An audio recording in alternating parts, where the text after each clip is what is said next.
শয়তানের দুকায় না পড়ে হাতের মধ্যে সময় থাকলে হযরত আবু বকর সিদ্দিক রাদিয়াল্লাহু তাআলা আনহুর এই ঘটনাটি শুনে যান। আমার রসুল একদিন আবু বকর সিদ্দিককে বলতেছে, আবু বকর, আমি মক্কা থেকে মদিনায় হিজরত করব, আমার সফর সঙ্গী হবে তুমি। তখন আবু বকর সে কথা শোনার সাথে সাথে তিনি রেডি হয়ে গিয়েছিল আমার রসুল কখন হিজরতের ডাক দিবে। এই থেকে যেদিন বলেছে সেদিন থেকে 6 মাস পর্যন্ত বিছানার সাথে পিঠ লাগায় না।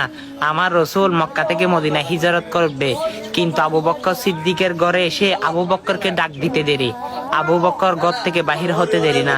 তখন আমার রসুল জিজ্ঞেস করে, আবু বকর, তোমাকে ডাক দিলাম মাত্রই তুমি তো বের হয়ে গেলে। এই আবু বকর, তোমাকে ডাক দেওয়ার সাথে সাথে তুমি তো বের হয়ে গিয়েছো, কিন্তু কিভাবে এত তাড়াতাড়ি বের হলে? তখন আবু বকর বলে, ইয়া রাসূলুল্লাহ, যেদিন থেকে আপনি হিজরত করবে বললেন সেদিন থেকে আমি বিছানায় ভালো মতো ঘুম পর্যন্ত যাই নাই, পিঠ লাগাই না, কারণ আপনি রসুল ডাক দিলে না হয় বিয়াদবি হয়ে যায়। সুবহানাল্লাহ। দেখেন কেমন আবু বকর সিদ্দিক। দুনিয়ার সবকিছু যদি এক পাল্লায় দেওয়া হয়, আবু বকর সিদ্দিকের নেকির পাল্লায় যদি সে হিজরতের রাতের পাল্লা যদি এক পাল্লায় দেওয়া হয়, সেই পাল্লাটা ভারী থাকবে। সুবহানাল্লাহ। হ্যাঁ, আবু বকর সিদ্দিকের এই ঘটনাটা তো শুনেছেন, পারলে সকলের কাছে পৌঁছে দিয়েন। আমিন।